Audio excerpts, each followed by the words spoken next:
पार्वती पतिये हर हर।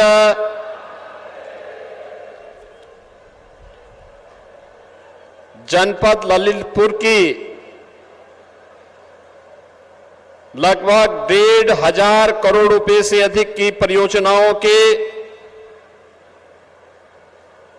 लोकार्पण और शिलान्यास कार्यक्रम में आज के इस कार्यक्रम में उपस्थित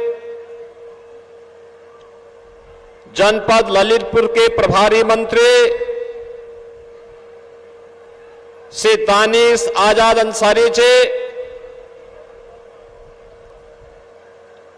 प्रदेश सरकार के ही मंत्री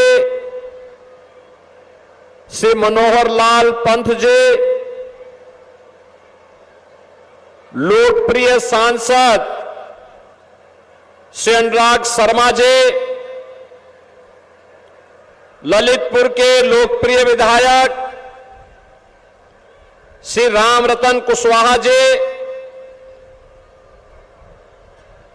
तुवन सरकार मंदिर के श्री महंत श्री राम लखन दास जी महाराज, भारतीय जनता पार्टी के जिलाध्यक्ष श्री हरीश चंद्र रावत जी, जिला पंचायत अध्यक्ष श्री कैलाश नारायण निरंजन जी, विधान परिषद सदस्य श्रीमती रमा निरंजन जी, जिला प्रभारी भारतीय जनता पार्टी श्री सुरेश अवस्थी जी, नगर पालिका परिषद के अध्यक्ष श्रीमती सोनाली जैन जी, भारी संख्या में पिछले 3 घंटे से इस कार्यक्रम में सहभागी बन रहे ललितपुर जनपद के मेरे सभी उपस्थित बहनों और भाइयों, आज मुझे बुंदेलखंड के सुंदरतम जनपदों में से एक, अपनी प्राकृतिक सौंदर्य के लिए विख्यात ललितपुर आने का अवसर प्राप्त हुआ और तुवन सरकार का भी मैंने दर्शन किया है।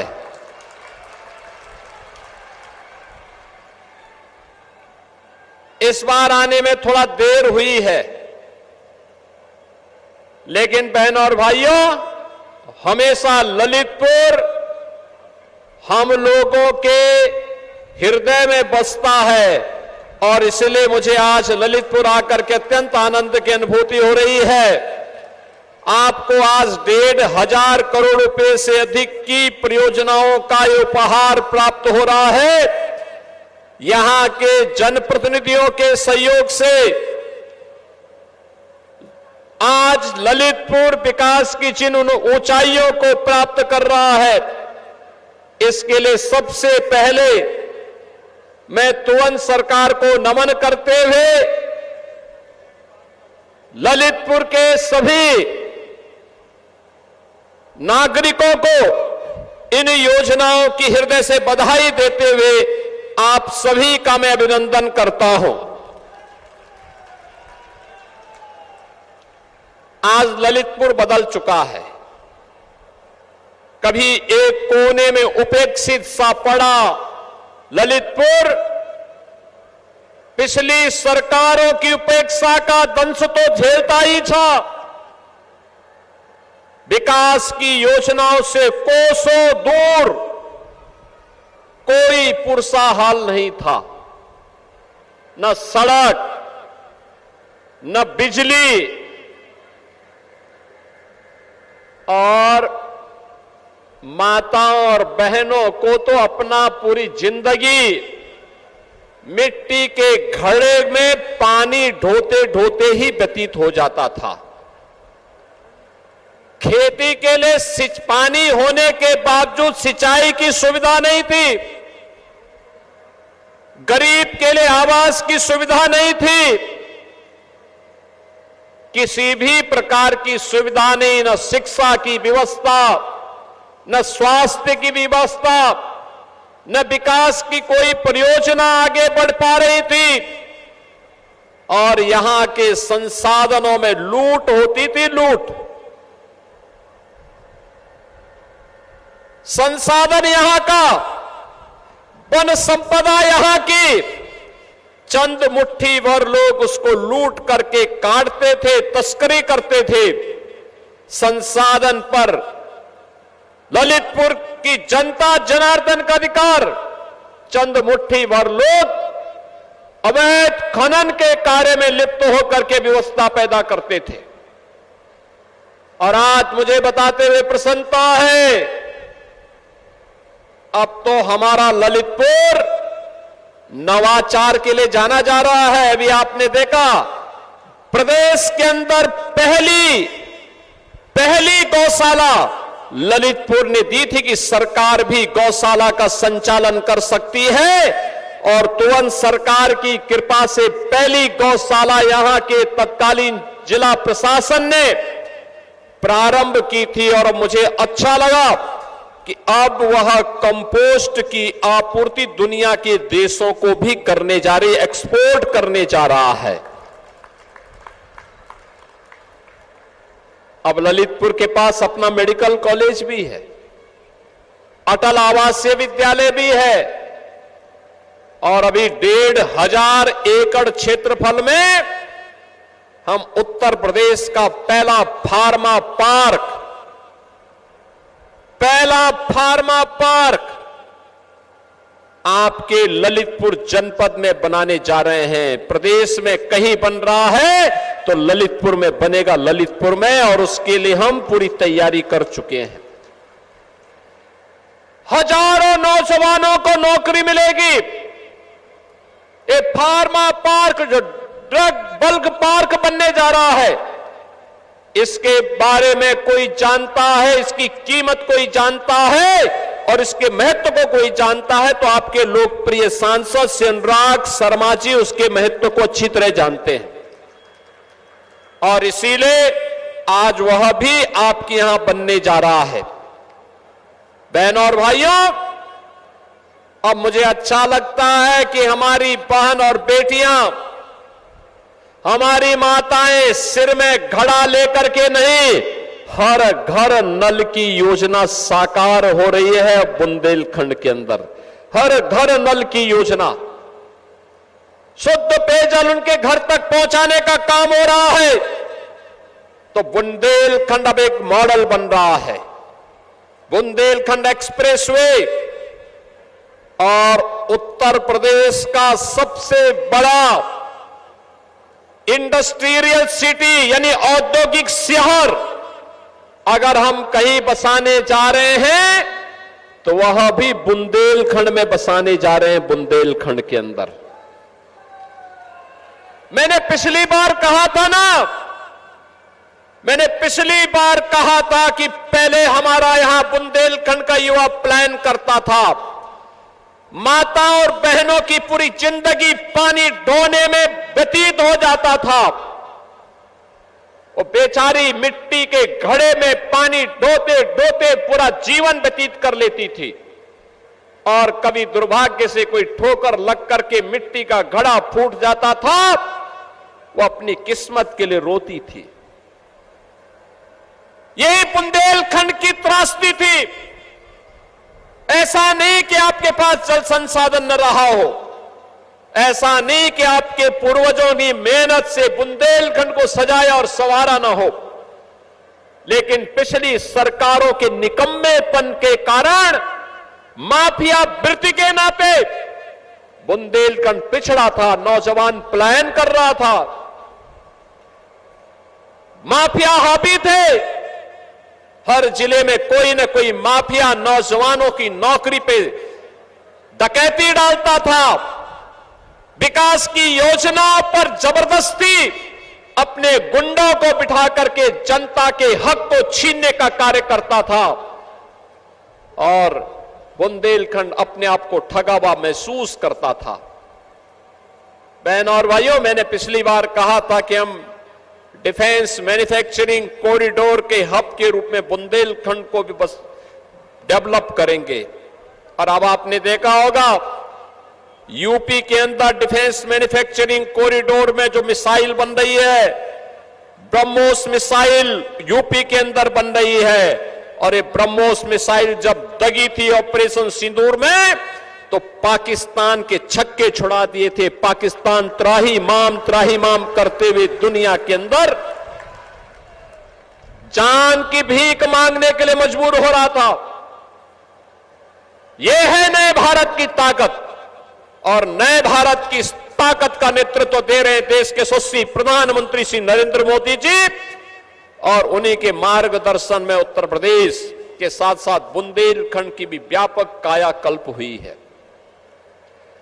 ये कायाकल्प की कहानी नौजवान के लिए नौकरी और रोजगार की है, बहन और बेटियों की सुरक्षा और उनकी समृद्धि से है।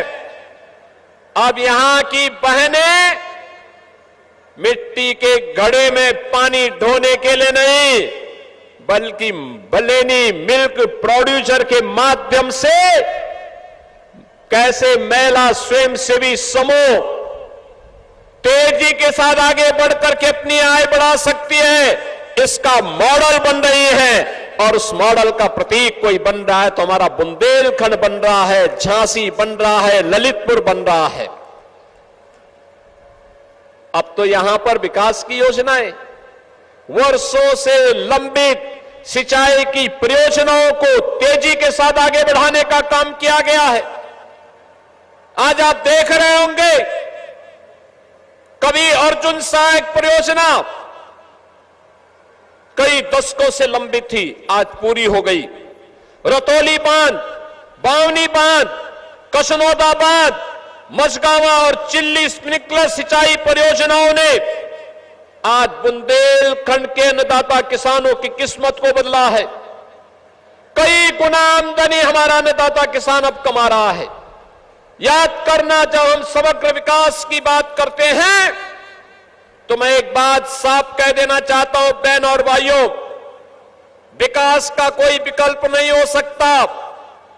विकास ही हम सबके जीवन में परिवर्तन लाएगा, और उस विकास का बाग समाज के प्रत्येक तबके को बनाना पड़ेगा। हर नौजवान को, हर अन्नदाता किसान को, हर कारीगर को, हर हस्तशिल्पी को और हर व्यापारी को इसके साथ जोड़ना पड़ेगा। हर बेटी को जोड़ना पड़ेगा, हर बहन को विकास की योजना के साथ जोड़ना पड़ेगा। तब कई गुना विकास होगा, तब किस्मत बदलेगी, तब समृद्धि आपके घर में आएगी, आपके जनपद में आएगी। और यही तो डबल इंजन सरकार ने किया। यही भारतीय जनता पार्टी की डबल इंजन सरकार ने यही किया। आप सोचो, आज ही हम 1,500 करोड़ से अधिक की परियोजनाओं का यहां लोकार्पण और शिलान्यास कर रहे हैं। मैं दावे के साथ कह सकता हूं कि 1,500 करोड़ रुपए की इन परियोजनाओं को जो सौगात आज अकेले ललितपुर को मिल रही है,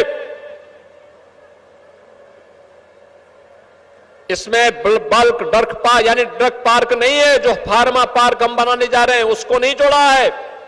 मेडिकल कॉलेज का भी हम एक और बार भव्य आयोजन करने जा रहे हैं। प्रारंभ हमने किया है, लेकिन वहां का निरीक्षण करके वहां के छात्रों के साथ संवाद बनाते हुए, और मुझे यह भी देखना है कि ललितपुर के लोग कितना लाभ ले रहे हैं इस योजना के माध्यम से। इन सभी पर कार्य करते हुए हम आगे बढ़ेंगे। तमाम सिंचाई की परियोजनाओं को आगे बढ़ाने का काम हो रहा है, लेकिन जो भी योजनाओं का आज हम लोकार्पण और शिलान्यास कर रहे हैं, मैं कह सकता हूं 1,500 करोड़ रुपए अकेले एक बार में समाजवादी पार्टी की सरकार 4 बार थी, चारों बार मिलाकर के उन्होंने 1,500 करोड़ रुपए आपके यहां को नहीं दिया होगा, ललितपुर को नहीं दिया होगा। कांग्रेस ने 5 दशक तक शासन किया, 1,500 करोड़ रुपए उन्होंने नहीं दिया होगा, क्योंकि उनमें विकास की सोच नहीं थी। हमारे लिए जब कोई विकास की बात करता है तो हम कहते हैं, भाई देखो, प्रदेश की 25 करोड़ जनता, भाइयों, ये संकुचित सोच ही का परिणाम था। इन्होंने हर जिले में एक एक माफिया दे दिए थे। ये माफिया इनके ताल्लुकदार के रूप में काम करते थे, इनके लिए अवैध वसूली करते थे। जनता की गाड़ी कमाई पर डकैती डालते थे, अवैध खनन करते थे, वनों का अवैध कटान करते थे, गौ तस्करी करते थे, प्रदेश को बंजर बनाते थे। बीमारू राज्य के रूप में इन्होंने उत्तर प्रदेश को पहचान दी थी। बुंदेलखंड के नौजवानों को प्लान करने के लिए मजबूर कर दिया था।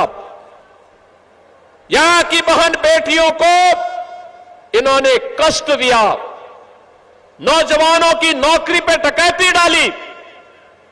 आज मैं कह सकता हूं, हम कोई नौकरी निकालते हैं, विज्ञापन निकलता है, परीक्षा होती है, परिणाम आता है, हमारे ललितपुर का नौजवान भी उसमें सफल होकर के नियुक्ति पत्र प्राप्त करता है।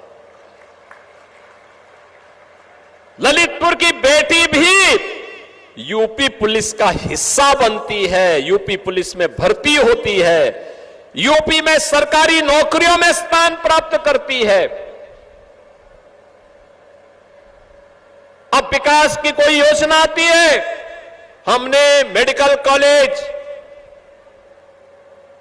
गोरखपुर के लिए नहीं स्वीकृत किया, हमारे डिप्टी सीएम है उन्होंने अपने जनपद के लिए नहीं स्वीकृत किया। हमने कहा नहीं, मेडिकल कॉलेज बनेगा तो ललितपुर में बनेगा, पहले ललितपुर पे हम बनाएंगे।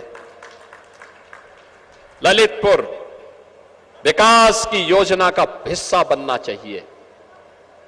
मुझे याद था, आज जब मैं मंच पर देख रहा था, लाभार्थी परख योजनाओं का लाभ गरीबों को उपलब्ध करवाया जा रहा था, समाज के अलग अलग तबके के लोगों को दिया जा रहा था। सीएम युवा के माध्यम से युवा उद्यमी बनाए जा रहे थे। तब मुझे याद आ रहा था जो पूर्वजों ने कहा था कि ललितपुर न छोड़ियो जब तक मिले उधार, और अब उधार लेने की आवश्यकता नहीं आपको, अब तो सरकार आपको देने जा रही है। आपकी चुनी गई सरकार आज आपको पैसा दे रही है कि ब्याज मुक्त, गारंटी मुक्त पैसा आपके लिए, आप अपना व्यवसाय बनाए चलाइए, और एक समय के बाद मूल पूंजी में कुछ पैसा सरकार उसमें भी देगी और उस पैसे को आप वापस कर दीजिए। आपका व्यवसाय भी बनेगा, आप एक उद्यमी के रूप में स्थापित हो जाएंगे। बहनों और भाइयों, ये तभी होता है जब अच्छी सरकारें चुनती हैं। अच्छी सरकारें तब चुनती हैं जब अच्छे सांसद और विधायक चुने जाते हैं।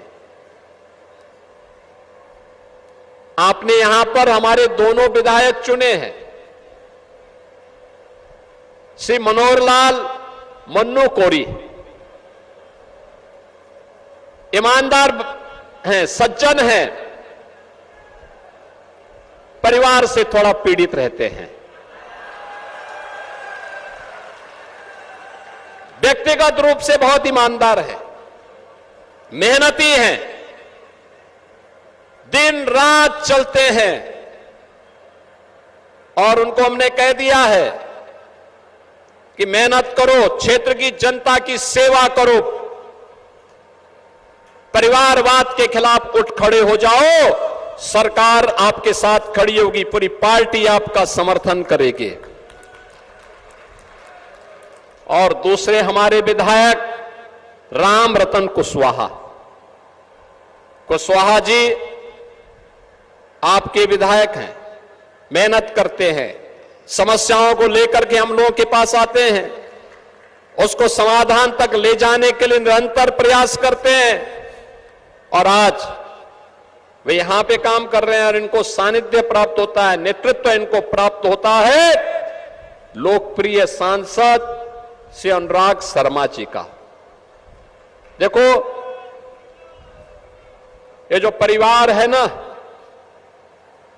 आयुर्वेद जो हमारी ऋषि परंपरा का सबसे बड़ा उपकार है आरोग्यता के लिए,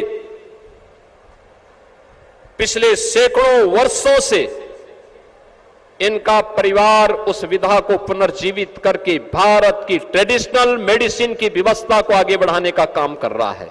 और इसीलिए मैंने कहा कि हम यहां पे जो फार्मा पार्क बना रहे हैं, अभी तो ये फार्मा पार्क बनेगा बाद में यूपी में आयुष का भी एक फार्मा पार्क अलग से हम लोग बनाएंगे, तो आयुष का फार्मा पार्क में उनके अनुभव का लाभ हम लोग लेंगे।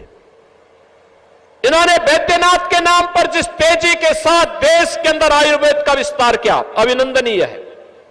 और हर उस भारतीय को जो भारत की परंपरा पर गौरव की अनुभूति करता है, उन्हें इन व्यवस्थाओं को आगे बढ़ाने में योगदान देना चाहिए। बहनों और भाइयों, विकास की प्रक्रिया अनवरत चलेगी।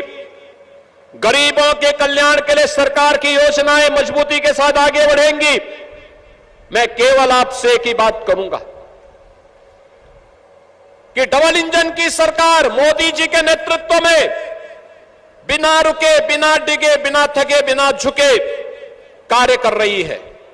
आपने देखा होगा जब अमेरिका और ईरान के युद्ध में